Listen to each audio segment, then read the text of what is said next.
really? Even when it was in the old place by the town hall. So I appreciate it's not the biggest venue in the world. I've tried explaining it to the rest of the band, and they can't get their mind. I think they seem to think it's a normal-sized venue. No. I've explained to them that it is rather tiny, but I still think they're thinking it's still going to be average. So they'll be surprised on Friday when they rock up to do the sound check. As I say, it's not news to me. I know what it's going to be like. And I honestly, I've seen a lot of sort of indie bands there.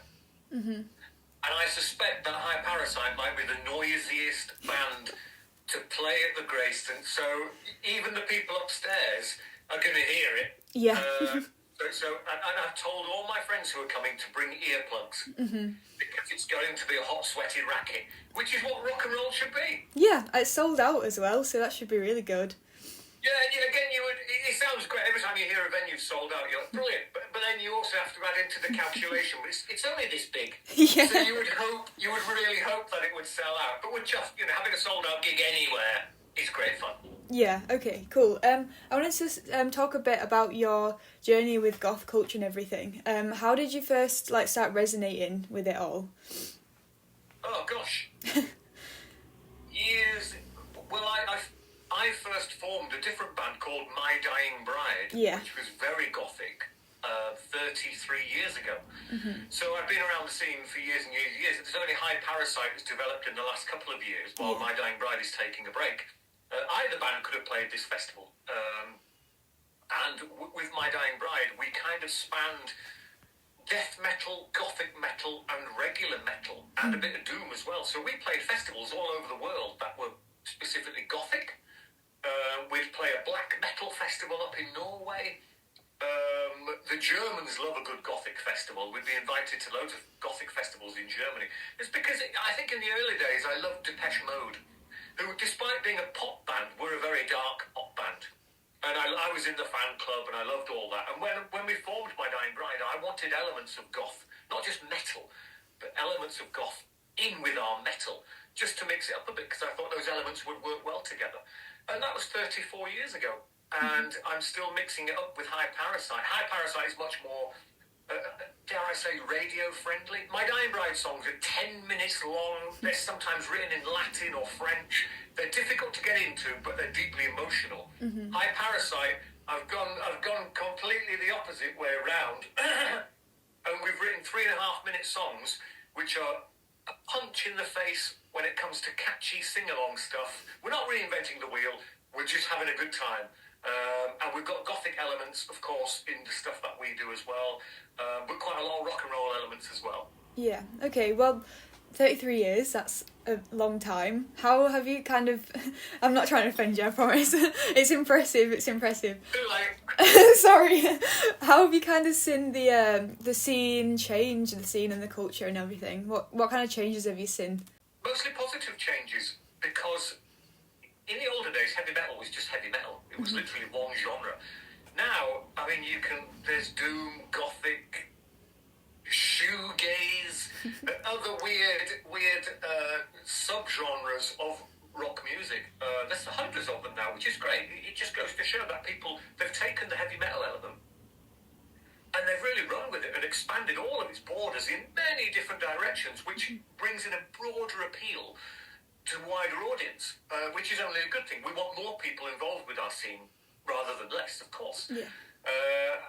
And so we worked hard to try and diversify a little bit and bring different elements into our music. And over the years, when we first formed, there was no internet. So you had to do things old school, which was fine. It seemed to work well, And My Dying Bride never had a manager. Wow. We sort of managed ourselves for good or bad. And it seemed to work. We played all over the world, which was amazing. And I've just seen the scene burgeon and blossom, which is wonderful. You want diversity. You don't want to go to a gig. Well, certainly I don't, where every band is effectively playing the same style of music. Because after the first couple of bands, say there's 4 bands on, if the first 2 have done their thing, you know what the next 2 are going to be like, and it's like, come on, can we just expand a little bit. High Parasite supported Cradle of Filth on their tour at the end of last year. Now, that's obviously quite an extreme black metal band, and we were just doing our thing, but it worked really well.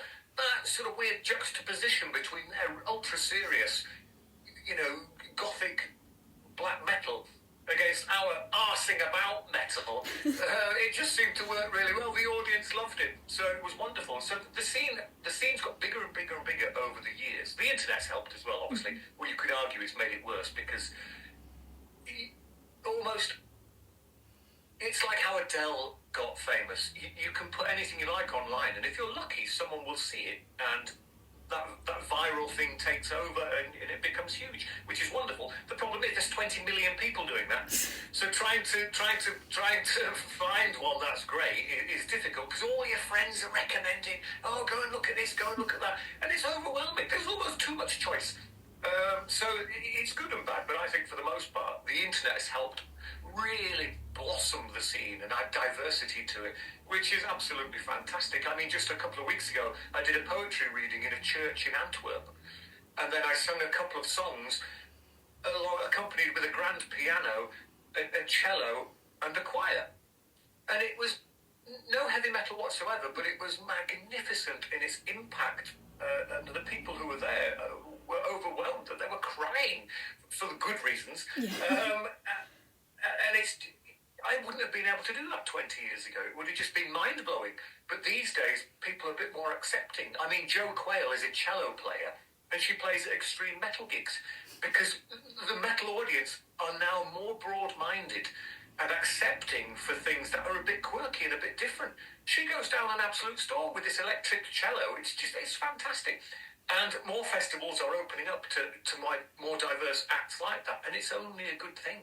Mm-hmm. Yeah.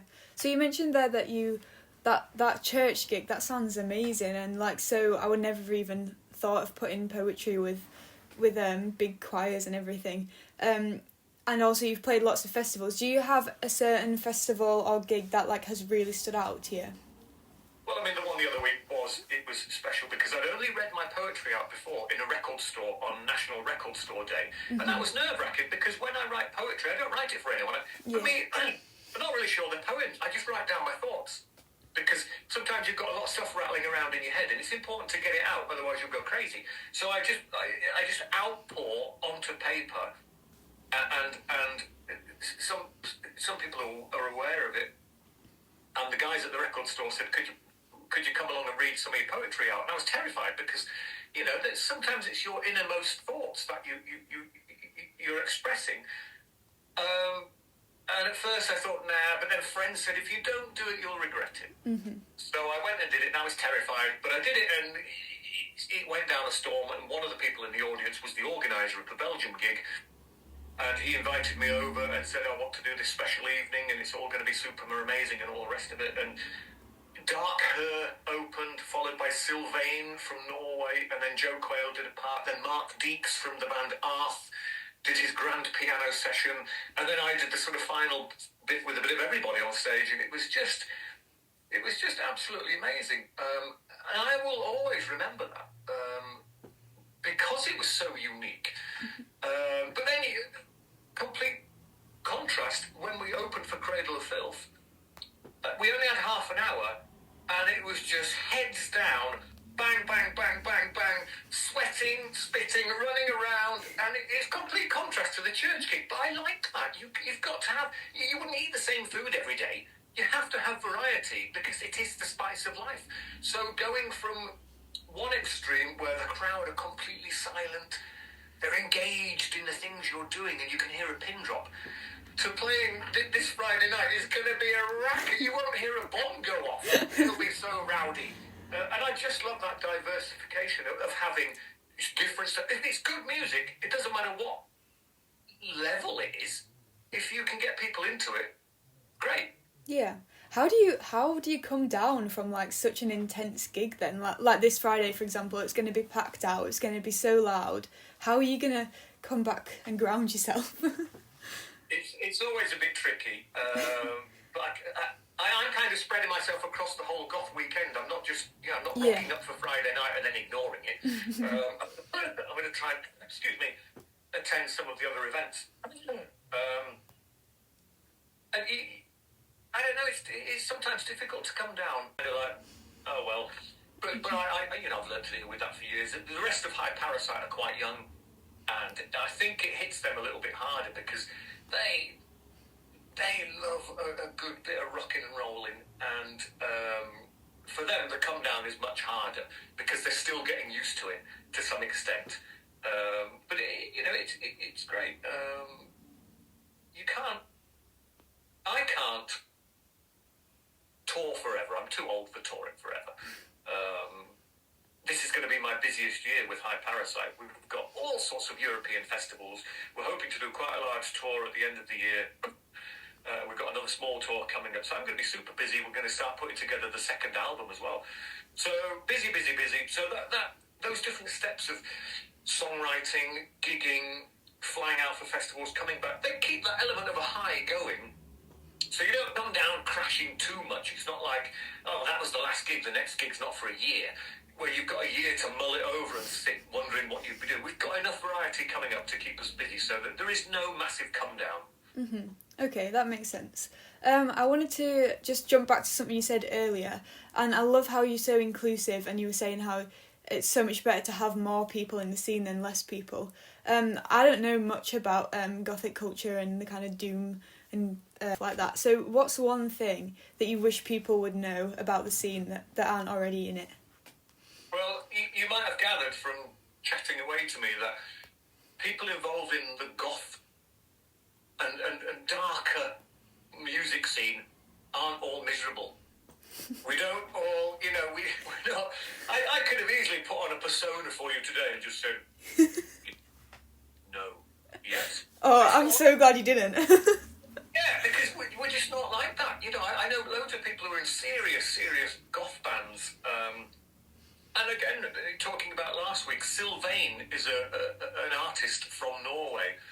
And she plays, she has this lovely long white hair, and she plays the guitar and does these amazing vocals. And when you see her performing, you're holding your breath, because it's mesmerising, particularly in the church. And then, when you're in a position like mine where you're lucky enough, we're sharing the same hotel, so we're having a few drinks in reception afterwards. She's lovely and funny and jokey and quirky. The fans never get to see that. I think if you're unfamiliar with the scene, don't be afraid that everyone in it's going to be super miserable. And, you don't have to... I remember years ago, my partner's mum and dad came to a gig. They were terrified about what T-shirt to wear because they didn't want to stand out. And I said, no one cares. Just wear whatever wear an old cardigan because you're old. No one gives a monkeys. Because people are more accepting than you think. Mm-hmm. We went to a punk gig at the Brudenell Club in Leeds at one point last year. And again, you've got everything from the huge Mohicans to the skinheads. And then a guy rocked up in a cowboy outfit with big tassels and a cowboy hat. No one blinked an eye. No one cared. There's no trouble. There's no violence. No one's looking around saying, why are those old people here? Why are those young indie kids here? Why is that man dressed as a cowboy? No one cares. They're there because like-minded people are there, and you can dress however you want. You're just there for the music, and so that's what it's like. And I suspect on Friday night at the Grayston, mostly the audience will probably be dressed in black because it's a Gothic festival. Mm-hmm. But there'll be loads of people who aren't. And those who are dressed in black aren't going to look at those who aren't and go, well, you're lowering the tone. It just doesn't work like that. Everyone's way more accepting than they used to be.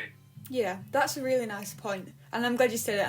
And I was a bit scared that you were going to be very solemn in this interview, but no, I think what happens is when you write things, whether it be poetry or whether it be music for My Dying Bride or High Parasite, you do it when you're in the zone, when you feel that urge and necessity to empty your mind of these negative thoughts, which we all get. And so when I put in pen to paper, it's serious, it's cathartic, it's almost medicinal for me. I can feel the negativity flowing out of me onto the paper, and it's good for me, it's good for my health. And so when I perform, I'm performing in a similar manner to how I wrote it. You know, it's serious and it means a lot and it's heartfelt. But because it's cathartic and I've poured out that negativity, it leaves me feeling brilliant. And so I can walk around, you know, not all miserable and mopey. I have my moments, and when you feel those moments, that's when you start writing again. You know, it's like a boiling kettle. It gets to the point where it has to release.